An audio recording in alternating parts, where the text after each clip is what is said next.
de regreso en este programa especial Un futuro sin agua. Es que el panorama es bastante preocupante porque un tercio de la población mundial vive en localidades donde hay escasez hídrica, un panorama que día a día vemos que crece más y más, Galo. Por eso precisamente, Javi, tenemos que valorar lo que tenemos, este entorno natural maravilloso que hemos escogido junto al equipo de TVU, pero también junto al equipo del Centro de Recursos Hídricos para la Agricultura y la Minería, quienes nos están asesorando en esta temática y con quienes estamos conversando en este programa. Gladys Vidal, directora del CREAM, está con nosotros. Gladys, muchas gracias por estar acá. Un placer estar aquí, Galo. Y también nos acompaña Pedro Toledo, subdirector del CREAM, este centro multidisciplinario de la Universidad de Concepción. Bienvenido, Pedro. Muchas gracias. ¿Le gustó el paisaje o no? Precioso, Mucho. ¿no? Qué gusto estar Es aquí. importante cuidar el agua que tenemos y por eso es que queremos conocer más del panorama actual que tenemos acá en la región del Biobío. Directora, si nos puede relatar un poco más de eso. Sí, por supuesto. Bueno, todos sabemos de que hemos tenido una larga sequía, ya más 13, 14 años de sequía, y este cambio climático, su proyección precisamente son condiciones extremas. Sequía por un lado, grandes periodos de sequía como la que hemos sufrido, pero por el otro lado también cuando vienen las lluvias son lluvias extremas, ¿cierto? Que nos producen inundaciones, producen daño a la población y, por qué no también decirlo, fenómenos que lo hemos vivido fuertemente en el verano como los incendios. Eso es parte también de una sequedad grande del terreno, ¿cierto? Cómo tenemos planificado nuestro territorio y cómo sufrimos los incendios precisamente en el verano. Por eso tenemos que buscar, y estamos muy contentos de tener un centro liderado por la Universidad de Concepción, cuyas universidades asociadas en la Frontera y la Universidad del Desarrollo, centros como estos que puedan tocar el tema de recursos hídricos, y nosotros precisamente estamos trabajando en la seguridad hídrica. Eso significa que frente a estos cambios, ¿qué podemos hacer, no? Estamos trabajando en 5 líneas y precisamente frente a un futuro incierto, como este programa lo indica, ¿cierto? Que es un poco muy terrorífico, ¿cómo nosotros podemos buscar la seguridad hídrica quizás con nueva institucionalidad y con nuevas fuentes de agua? ¿Cómo ves tú el panorama, Pedro, este futuro sin agua, la realidad que estamos viviendo hoy también en distintas zonas de nuestro país, la escasez hídrica no lejana a los centros urbanos? Nosotros tenemos problemáticas aquí en comunas del Gran Concepción, en Florida, Santa Juana, hay personas que tienen que esperar un camión aljibe para tener agua, o sea, eso también tiene que llamar a la conciencia de todos nosotros que abrimos la llave, ¿cierto? Y sabemos que tenemos agua. La pregunta y la introducción. Cuando uno regresa por el camino de Litata a Concepción y llega a la parte alta y comienza a bajar, tiene un panorama espectacular del mar. Tiene un panorama, el mar de alguna manera está en toda su extensión y plenitud. Y uno se hace la pregunta ahí respecto de las dificultades que tienen precisamente esas comunas que menciona respecto a la no disponibilidad de agua. Entonces tiene mucha agua, puede verla, ¿cierto? Y la gente de esos lugares lo puede hacer. Sin embargo, no tiene la disponibilidad y su mayor alegría es que llegue un camión aljibe. Recuerdo, hay un poema del siglo XVIII que habla en relación de un señor que sale a buscar nuevos territorios, abandona su lugar, su espacio, y se mete en el mar y va en busca de nuevas tierras. Al tiempo pierde conexión con la tierra, solo es agua de mar. Y él dice, frente a la escasez de sus insumos, dice, agua, agua, agua, agua por todos lados y ni una sola gota para beber. Y yo siento que cuando uno vuelve por el Itata, uno puede decir lo mismo, el mismo poema, agua, agua, agua, agua por todos lados, y la gente de esa localidad puede concluir el verso diciendo, y ni una gota para beber. Pedro, y en palabras, no sé si simples o en breve, si el tiempo es acotado, pero ¿por qué es tan difícil que ese 70% de agua que tenemos de mar, ¿cierto?, que cubre el planeta, no sea para consumo humano en el 100%? ¿Por qué no podemos disponer de toda esa gran cantidad de agua que hay en el mar para hacer todo lo que a diario necesitamos? Bueno, la respuesta está en la experiencia y lo que está ocurriendo en el mundo. Hay 400 millones de personas en el mundo repartidos en algo así como casi 200 países que suplen sus necesidades de agua desde el agua de mar. Tal vez para nosotros es más nuevo, es más reciente, y nos hacemos preguntas respecto de la seguridad del consumo de esa agua, las implicancias que tiene el sacarla del mar y después devolver residuos, los problemas de contaminación. Pero muchas de esas cosas se han ido superando. Y también ahí quiero hacer un comentario respecto de parte de nuestra historia. La desalación no es una historia nueva en nuestro país. Si nos vamos a revisar la historia de la Guerra del Pacífico, el ejército de Chile suplió la necesidad de agua dulce de pequeñas desaladoras en el norte. O sea, estamos hablando de más de un siglo. Y posteriormente un número importante de desaladoras en el norte. Toda esa historia para nosotros es desconocida. Hasta que llega algo que es evidente para nosotros, que es la instalación de la desaladora grande de Aguas Antofagasta, que suple la necesidad de agua dulce, potable, para toda la comunidad en Antofagasta, o gran parte de esa comunidad. La tecnología permite tomar el agua de mar y dejarla en condiciones aptas para el consumo humano. Hay procesos, etapas de mineralización que en algunos casos, cuando las dietas no son suficientes, hay que agregarlas al agua, y en algunos otros casos donde las dietas son suficientes, los ingresos promedios son lo suficientemente altos, los alimentos traen esos minerales que tal vez el proceso de desalación deja desprovista al agua completamente de esas cosas, lo suple.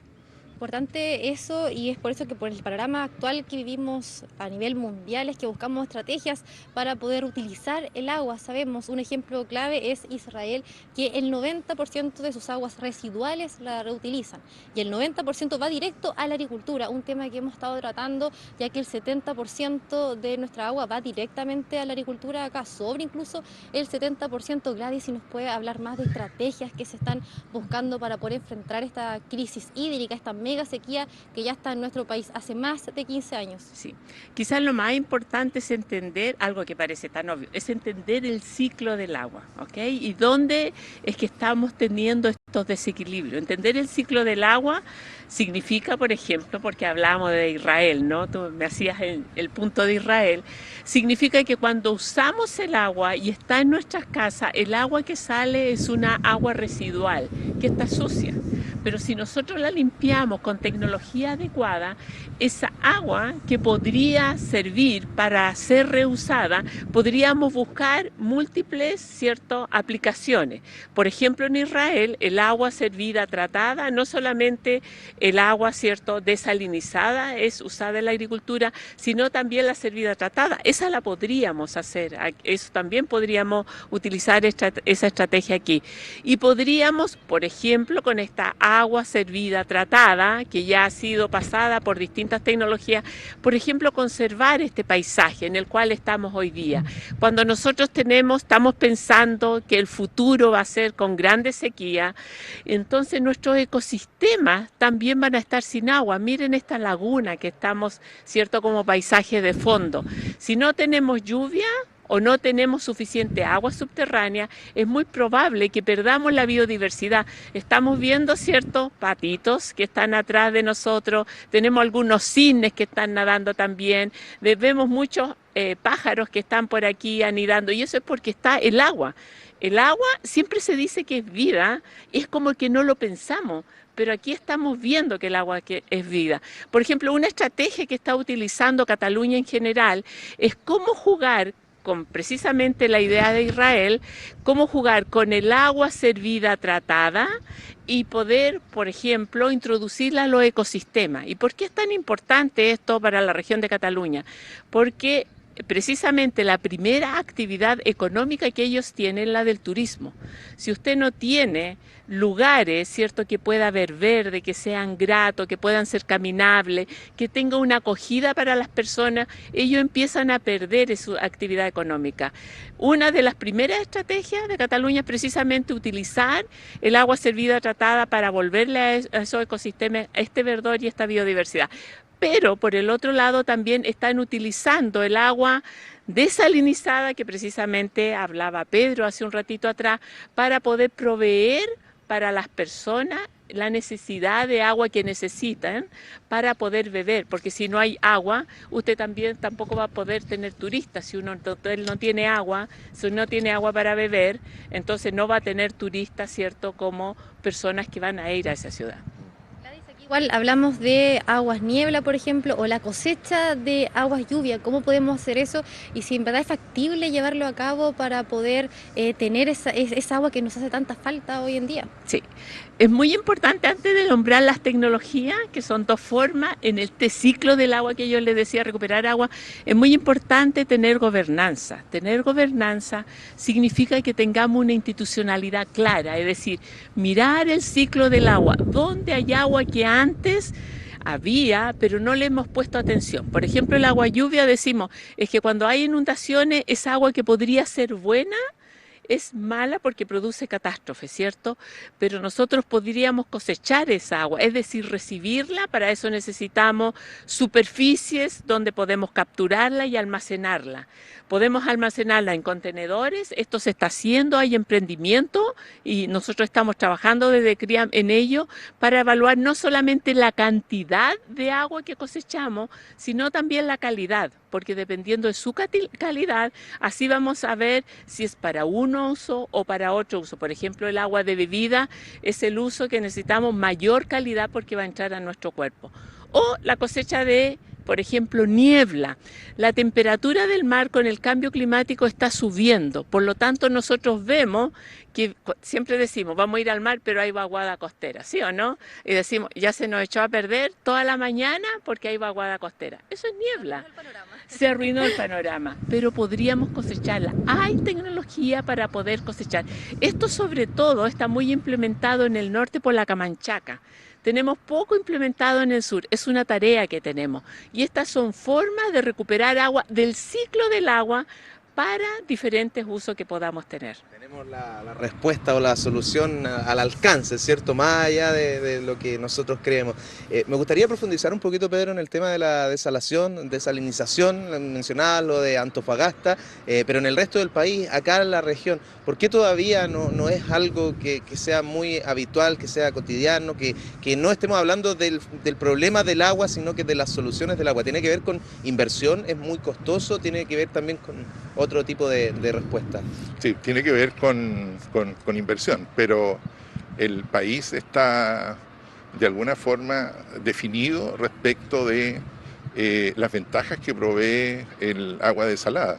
Y por eso el paisaje costero viene cambiando desde hace tiempo. Incluso hay gente, para los más estetas, en fin, que les preocupa esa intervención del paisaje en la costa. Conversábamos antes, 25 desaladoras en el país operando, 25. De esas 25, 11 son del sector minero y están en proyectos con distintas etapas de su autorización, alrededor de 35. Y desde el norte y algunas de ellas avanzando hacia el sur. Hay una que resulta en un lugar para mí muy exótico, que es en Isla de Pascua, y hay otra en la 11ª región. Entonces, claramente las desaladoras llegaron para quedarse porque ofrecen una solución a las personas y a los procesos productivos. Pero por supuesto que hay un asunto que tiene que ver con inversión. ¿Y qué hay, disculpa, del proceso propiamente tal? ¿Se mantiene la calidad? ¿Cómo funciona la planta desaladora desde el agua de mar, ¿cierto?, hasta lo que eventualmente podríamos consumir? Okay. Las desaladoras en el mundo son más de 20.000 y algunas son muy antiguas. Entonces, para un proceso de recuperación de agua para beber, la tecnología tiene que ser estado del arte. Esa es una cosa. Y ahí hay un asunto que tiene que ver con inversión. Hay algunos estudios que legítimamente se oponen a la desalinización, pero yo he encontrado que en algunos casos, con sustento en algunos puntos, pero en algunos otros basados en la experiencia de desaladoras que son muy antiguas y que funcionan de manera bien deficiente, generan unos barros salados que después se regresan al mar. Pero eso no ocurre aquí en Chile. En Chile se descarta una salmuera, que en ningún caso es un barro. Yo personalmente he visto la corriente que sale desde la desaladora y es una salmuera todavía translúcida. El que lleva una hiperconcentración de sal, eso es efectivo, y eso llega a un punto en el océano, y en ese punto, con una alta concentración de sal, resta oxígeno a toda la cadena alimenticia de ese lugar. ¿Cuán extendido es el problema?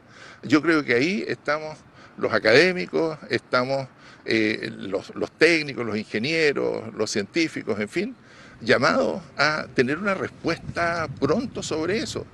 Yo no veo que ese problema sea tremendamente difícil, es colocar una cantidad de salmuera en un punto en el océano, un gran volumen, y explorar cuál es la extensión de esa o la interferencia que tiene esa sal en ese lugar. Es mucho, es poco. Y desde allí comenzar a ver soluciones a el descarte de esta salmuera y los lugares más óptimos donde hacerlo. ¿En qué forma hacerlo? Técnicamente hay algunas posibilidades, que no sea en un solo foco, que sea en más de uno, ojalá lo más adentro posible, pero también lo conversábamos antes, hay un problema de legislación, entiendo, no está legislado respecto de la instalación de estos emisarios, y no está la ingeniería civil para hacerlo, porque en la medida que nos vamos profundizando en el mar, los apoyos para estos emisarios van a ser bien difíciles de construir, y por supuesto la construcción va a elevar muchísimo sus costos. Entonces, en principio, estos se hacen hasta donde permite las obras civiles, y en algunos casos puede no ser apropiado. Y ahí vuelvo a una preocupación anterior respecto de cuál será el lugar óptimo para instalar las desaladoras. Y si las desaladoras en este momento se están definiendo los lugares sin resolver ese problema. Entonces, yo creo que ahí hay un punto que debiéramos resolver. Hay una dificultad adicional que tiene que ver, una segunda, que a mí me parece que es una grande, y es necesario que los medios de difusión y de comunicación se preocupen de transmitirlo a la comunidad, a la sociedad completa, que es cuál es la calidad de esa agua para beber. Yo tengo bastante más años que todos los que están aquí presentes, y crecí con esta idea que transmitían incluso en los salones de la universidad, que alguien no podía beber agua desalada por un tiempo relativamente largo porque se iba a morir. No iba a tener los minerales para asegurar la sobrevivencia. Y ahora ha cambiado eso. Es que yo creo que es un mito, creo yo, porque los alimentos tienen los minerales que se necesitan para suplir lo que la técnica de desalación deja el agua como agua absolutamente pura. Absolutamente pura. Después que se obtiene de la desaladora, con una desinfección, esa agua está apta para beber. En Antofagasta se agregan minerales y se agrega, entiendo que se agrega flúor, pero en lugares donde hay una dieta adecuada, no sería necesario. Por último, bueno, Gladys, preguntarte por la tecnología que tenemos en nuestro país para poder reutilizar esta agua, para poder avanzar en los procesos, por ejemplo, de cosecha de ya sea agua niebla o agua lluvia. ¿Están acá? Sí. Quizá es importante decir que cuando tenemos sistema de tratamiento de agua servida, que yo mencioné bastante, una de las cosas importantes que tiene este país, todas las zonas concentradas, por ejemplo Concepción, Santiago, Temuco, nosotros tenemos sistemas de tratamiento de agua servida. Esa agua tiene hasta tratamiento terciario. Si nosotros quisiéramos aumentar, ¿cierto?, para tener agua regenerada, que sería el agua que se va a reutilizar, tendríamos que utilizar una parte de la tecnología más, una etapa más, y podríamos tener agua para ser reusada. Pero antes de hablar de tecnología, yo quiero poner el factor humano, ¿ya? Nosotros, toda la población y el sistema productivo, estamos frente a un cambio, una crisis climática. Entonces, estamos buscando nuevas fuentes, pero no tenemos que olvidarnos que cada fuente de agua que busquemos va a ser más cara que lo que tenemos. Por lo tanto, tenemos una responsabilidad muy grande y es poder formar, y en el Centro CRIAM lo está haciendo, formar líderes ciudadanos para poder entender la importancia del agua y cómo cuidamos el agua que tenemos en estos momentos, más todavía de lo que estamos haciendo.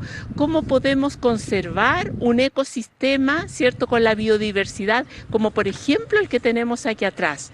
¿Por qué? Porque cuando tenemos un ecosistema saludable como el que estamos viendo, vamos a tener agua de calidad. Entonces, antes de ir a la etapa difícil, de buscar más tecnología, parece que la tecnología estuviera lejos de nosotros, es todo ser conscientes que estamos viviendo en un medio ambiente, que tenemos que cuidarlo, porque nosotros dependemos de este ecosistema, dependemos de esa agua. Todo lo que hagamos con nuevas tecnologías, por ejemplo, cosechar agua lluvia, que decía Javiera, por ejemplo, esto de poder cosechar niebla, la tecnología está, ¿cierto? Tenemos que adaptarla, pero ¿quién la va a adaptar? Va a ser la población también. Por lo tanto, ser consciente de lo que tengamos. CRIAM tiene mucha información respecto a cosecha de agua lluvia, tenemos información a reutilización de agua, pero también tenemos un diploma de recursos hídricos a la sustentabilidad que está abierto a todo el público y es para poder tener una mirada interdisciplinaria del agua. No esperemos pensar en que la tecnología lo resuelve. El problema es de todos nosotros, como todos tenemos conciencia, ¿cierto? Medio apocalíptico este programa que estamos haciendo, pero como tenemos conciencia de poder tener seguridad hídrica. Tener seguridad hídrica significa que con lo que estamos haciendo, la población aseguremos agua para beber, agua para conservar nuestro ecosistema y agua para poder desarrollarnos. Y para poder desarrollarnos significa agua para nuestros sistemas productivos. Es un tremendo desafío, es una temática que nos apasiona mucho porque está muy ligada a la investigación que se desarrolla en la Universidad de Concepción. Y un futuro sin agua, bueno, es un nombre que remece, pero es lo que tenemos, ¿cierto?, en nuestra realidad. Es a lo que estamos enfrentados, Gladys. Sí, pero un futuro sin agua hay que preguntarse si nosotros podríamos existir o no. Pues nosotros dependemos de los ecosistemas, somos parte de los ecosistemas y eso es lo que se nos olvida. Eso es lo que yo quiero hacer notar. O sea, fue tan oportuno, ¿cierto?, y valioso que hiciéramos esto, ¿cierto?, que las mujeres nos sentimos un poco despeinadas, al aire libre y mirando esta laguna, pero es un acierto, nosotros pertenecemos a esto, no pertenecemos a un estudio de TV, o una sala de clase, o un laboratorio. El hombre pertenece al ecosistema. Entonces la reflexión es, si tenemos un futuro sin agua, ¿será que la humanidad va a existir? Esa es la pregunta. Bueno, nos quedamos con esa pregunta. Les queremos agradecer Gladys Vidal y Pedro Toledo, directora y subdirector del CRIAM, y además felicitarlos por el trabajo que realizan constantemente con distintas actividades, ¿cierto?, con este diplomado, así que la invitación también es a informarse de todo lo que en el CRIAM están haciendo. Gladys, Pedro, muchísimas gracias. Un placer estar aquí.